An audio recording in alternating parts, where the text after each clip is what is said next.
आपका स्वागत है मेरे चैनल मोटिवेशन। दोस्तों, जिस तरीके से लोहा लोहे को काटता है, ठीक उसी तरीके से अब भारत ने बांग्लादेश को काटने का नया तरीका निकाल लिया है। आप सबको ये खबर मिल चुकी होगी कि बांग्लादेश ने पाकिस्तान से करीब 4.3 अरब डॉलर का मुआवजा मांगा है। और मुआवजा 1971 में जो पाकिस्तान की तरफ से तब के ईस्ट पाकिस्तान जो आज बांग्लादेश है उस पर किए गए अत्याचार और इन सभी चीजों को लेकर के सरेआम पाकिस्तान को माफी मांगनी होगी। अब आप खुद ही सोच करके देखिए कि जो बांग्लादेश अभी तक पाकिस्तान की गोद में बैठने के लिए पूरी तरीके से तैयार था, वो कैसे कैसे पाकिस्तान के दूर जाना शुरू कर चुका है। वहीं ये तो सिर्फ फॉर्मूला नंबर 1 था। फॉर्मूला नंबर 2 की बात की जाए तो साल 2023 में भारत और बांग्लादेश के बीच में एक फ्रेंडशिप पाइपलाइन सेटअप की गई थी, जिसके जरिए भारत बांग्लादेश को हाई स्पीड डीजल एक्सपोर्ट कर रहा था। और अब समय आ चुका है कि इस डीजल सप्लाई को भी बंद किया जाए, ताकि मोहम्मद यूनुस पाकिस्तान से पैसा न मांग सके, ISI को अपने देश में न रह सके,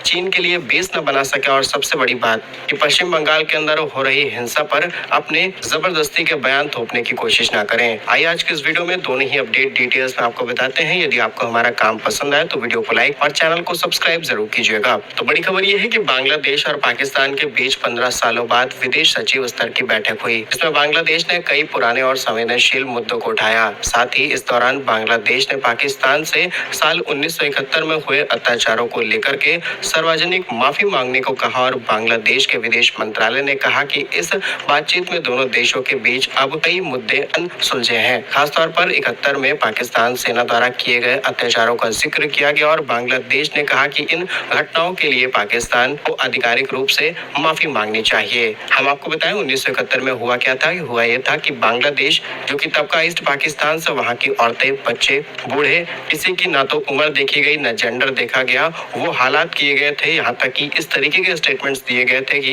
यहाँ के लोगों का ऐसा हाल करो कि आने वाली जनरेशन सही ढंग से पैदा ना हो पाए। अब बाकी आप खुद अंदाजा लगा सकते हैं कि किस लेवल पर दुश्मनी खड़ी हो गई थी। और ये वही साल है जिस समय भारत ने रूस के साथ समझौता साइन करते हुए बांग्लादेश को पाकिस्तान से आजादी दिलाई और बांग्लादेश बनाया, जिसे आज बांग्लादेश बिल्कुल भूल सा गया है और भारत के एहसान को पूरी तरीके से नजरअंदाज किया जा रहा है। भारत ने इतना बड़ा रिस्क लिया था क्योंकि उस समय पाकिस्तान और अमेरिका काफी ज्यादा क्लोज आ चुके थे भारत के परमाणु हथियार डेवलपमेंट की वजह से, और अमेरिका भारत पर हमला करने वाला था। अगर हम 2 से 5 दिन लेट हो जाते तो शायद अमेरिका का भारत पर हमला भी हो जाता। लेकिन पाकिस्तान और बांग्लादेश के बीच रिसेंटली हुई बैठक से एक और खबर सामने निकल के आई, जब बांग्लादेश के विदेश सचिव मोहम्मद जसीम उद्दीन ने बताया कि पाकिस्तान ने अच्छे और स्थायी रिश्ते बनाने के लिए पुराने मामलों को फिर से उजागर करना शुरू किया है। और कहा गया कि बांग्लादेश ने 4.32 अरब डॉलर की वित्तीय सहायता देने के भी मुद्दे को सामने रखा है, लेकिन पाकिस्तान ने हाँ करते हुए सारी बात को एक्सेप्ट कर लिया। अब सवाल ये है कि पाकिस्तान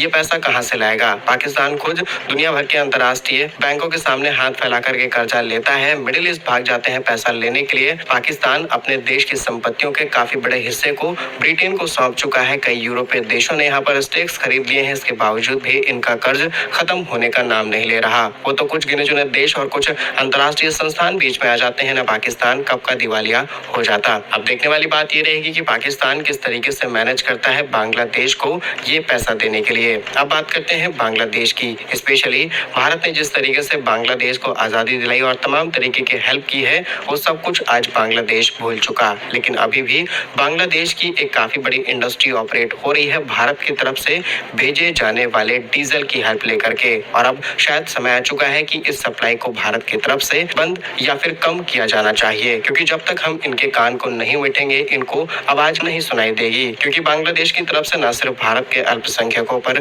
टिप्पणी की गई है, इसके अलावा ISI, पाकिस्तान, चीन सभी चीजों की एंट्री अपने देश में देना शुरू कर चुके हैं। अगर हम भारत और बांग्लादेश के बीच सेटअप की गई इस फ्रेंडशिप पाइपलाइन की बात करें तो भारत की तरफ से शुरू की गई ये पहली क्रॉस बॉर्डर ऊर्जा पाइपलाइन थी, जिसे दोनों देशों के बीच ऊर्जा सहयोग को बढ़ाने के लिए बनाया गया। और इस पाइपलाइन का निर्माण में करीब 377 करोड़ रुपए खर्च किए गए, जिसमें बांग्लादेश को पड़ने वाले हिस्से की लागत करीब 285 करोड़ रुपए थी, और यह खर्च भारत सरकार ने ही वहन किया था। यह पाइपलाइन भारत के सिलीगुड़ी पश्चिम बंगाल से शुरू होकर के बांग्लादेश के पर्वतीपुर दिनाजपुर जिले तक जाती है। इसकी लंबाई 130 किलोमीटर की है, जिसमें 5 किलोमीटर का हिस्सा सिर्फ भारत में है, बाकी का बचा हुआ 125 किलोमीटर का हिस्सा बांग्लादेश के अंदर मौजूद है। इस पाइपलाइन की क्षमता 1 मिलियन मैट्रिक टन के आसपास की। इसी पाइप से हम हाई स्पीड डीजल एक साल में बांग्लादेश बांग्लादेश को एक्सपोर्ट करते हैं। मुख्य रूप से बांग्लादेश के 7 जिले जैसे कि दिनाजपुर, नीलफामारी, लाल मोनिरहाट, जहां पर बांग्लादेश एक पुराने अंग्रेजों के टाइम पे पड़े हुए बेस को फिर से रिस्टोर करना चाहता है और यहाँ पर चाइनीज फाइटर जेट्स को लेना चाहता है। और कहना गलत नहीं होगा कि भारत की इसी डीजल सप्लाई का इस्तेमाल कल को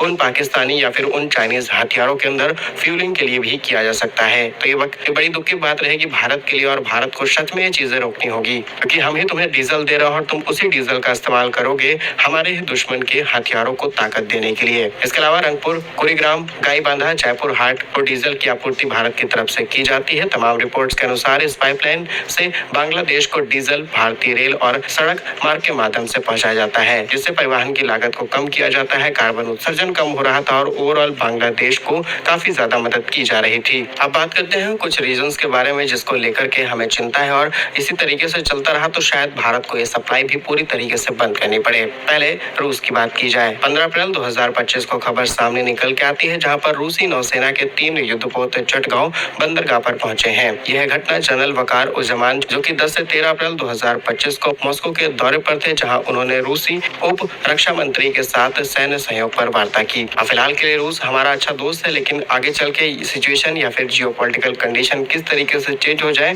हम कोई भी स्टेटमेंट नहीं दे सकते। दूसरा रीजन चीन के साथ आर्थिक सहयोग बढ़ाना। मोहम्मद यूनुस जब चीन की यात्रा करते हैं तो न सिर्फ वो भारत के नॉर्थ ईस्ट को लैंडलॉक बताने का काम करते हैं, बल्कि चीन की यात्रा के दौरान बांग्लादेश अपने आप को किंग बताने की कोशिश करता है। वहीं चाइनीज गतिविधियों को तेज किया जा रहा है बांग्लादेश के अंदर और फ्यूचर में चाइनीज हथियारों को लाने की तैयारी है, लेकिन बांग्लादेश की सेना इस चीज के बिल्कुल अगेंस्ट काम करती है। फिलहाल के लिए बांग्लादेश के आधुनिकीकरण और मोंगला पोर्ट को डेवलप करने के लिए चीन से $400 मिलियन की सहायता की मांग की जा चुकी है। तीसरा रीजन पाकिस्तान और ISI की एक्टिविटियां यहाँ पर बढ़ चुकी हैं। स्पेशली राजधानी ढाका की बात की जाए तो ये गतिविधियां बहुत ज्यादा तेज हुई हैं। बताया जाता है 3 से 4 बार पाकिस्तान के हेड्स यहाँ पर विजिट कर चुके हैं और बांग्लादेश में हिंदुओं पर जो हमले हो रहे हैं ये तो रुकने का नाम नहीं ले रहे हैं और साल 2024 से अब तक 3600 से भी ज्यादा घटनाएं हमारे सामने आई हैं। और मोहम्मद यूनुस एक ऐसा व्यक्ति है जो कि पूरी तरीके से एक रिलीजन की तरफ जा चुका है और जिस तरीके से वो फैसले ले रहा है डेफिनेटली ये भारत के लिए दिक्कत भरी खबर है। और चौथा बड़ा फैसला जिसमें बांग्लादेश ने अपने ही पैर पर कुल्हाड़ी मारी है। भारत ने 8 अप्रैल 2025 को बांग्लादेश को दी जाने वाली ट्रांसशिपमेंट फैसिलिटी को पूरी तरीके से बंद किया, जिसके बाद भारतीय बंदरगाहों और हवाई अड्डों का इस्तेमाल किसी तीसरे देश के लिए बांग्लादेश नहीं कर पा रहा। लेकिन बांग्लादेश ने भारत की तरफ से एक्सपोर्ट होने वाले कपास और तमाम चीजों को रोक दिया, जिससे उसे लगा कि वो कुछ भारत का नुकसान करा पाएगा और इससे भारत को $1.5 अरब का नुकसान होगा, इससे ज्यादा नहीं। लेकिन बांग्लादेश की जो एग्जिस्टिंग टेक्सटाइल इंडस्ट्री है जो कि ऑलरेडी चल रही है उसे चलाने में बहुत ज्यादा दिक्कत आने वाली है। बाकी क्या कुछ सोचते हैं आप कमेंट्स में जरूर बताइएगा। बाकी क्या आपके हिसाब से भारत को डीजल सप्लाई कट कर देनी चाहिए या फिर नहीं, कमेंट्स में अपनी राय जरूर बताइएगा। भारत के ऐसे ही वीडियोस पाने के लिए वीडियो को लाइक, चैनल को सब्सक्राइब जरूर कीजिए। वंदे मातरम, भारत माता की जय।